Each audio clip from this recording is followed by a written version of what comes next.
Dear participants, good morning.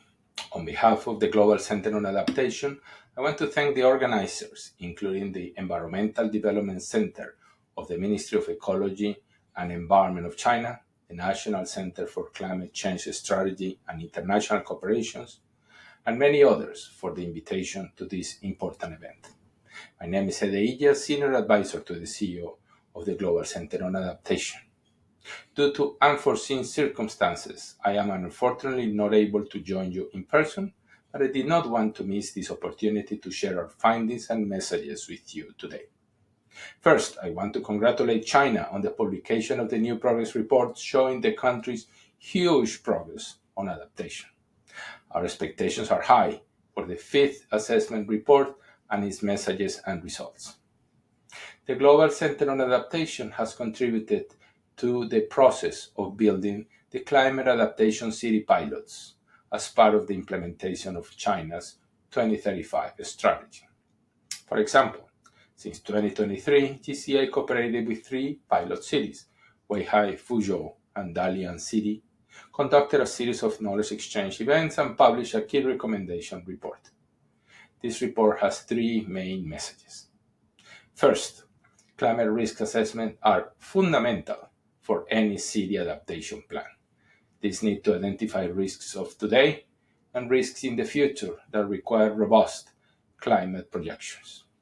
Second, spatial city planning must align with urban climate adaptation planning. Building codes and land use are critical adaptation measures. Third, recovery planning must be part of city adaptation planning.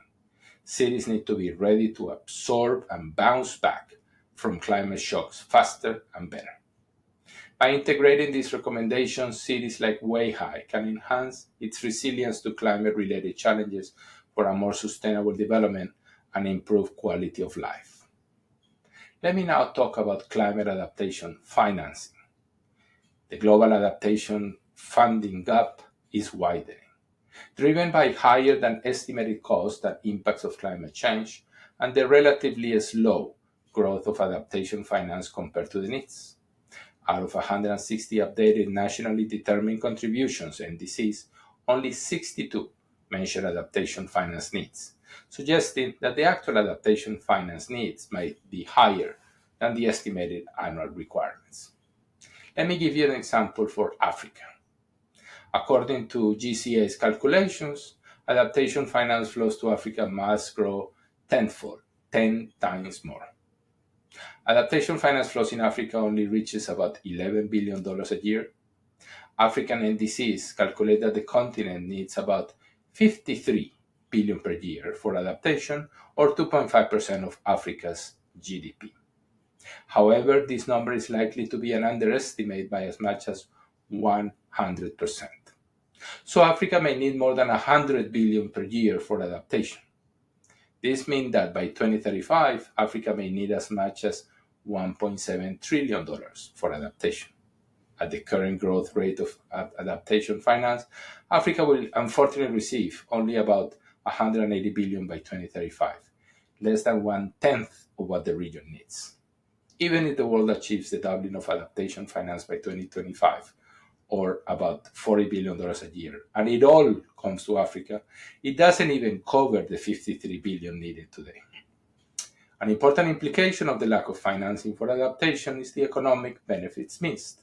As GCA's Data and Trends in Adaptation report shows, the economic benefits of adaptation actions in Africa far outweigh the financial cost. The lack of adaptation finance for Africa means that as much as $6 trillion of economic benefits will not be realized by 2035. High utilization of debt, particularly foreign denominated or hard currency debt, for adaptation finance presents a significant risk given the existing severe debt burdens in many African countries, especially those facing the most severe climate risks. Globally, debt constitutes 70% of annual adaptation flow, and Africa follows a similar trend. The majority of adaptation finance to Africa is channeled through loans, making the debt situation of countries more onerous. In Africa, more than half, 54% of the adaptation finance was channeled through debt. In energy and transport, the grant component of adaptation finance was less than 15%. And even for agriculture, the grant component is only about half, 53% in fact. Africa is paying back the majority of adaptation finance flows. Adaptation finance flows into Africa are still only 39% of total climate flows. Every stakeholder can substantially increase adaptation finance and the grant component of such finance. Multilateral financial institutions can further increase the adaptation flows into the region, following the lead of the African Development Bank, World Bank, and IMF.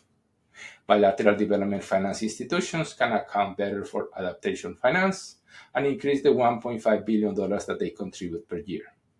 Philanthropies only contribute less than 3% of the total adaptation finance in Africa and can substantially increase their support.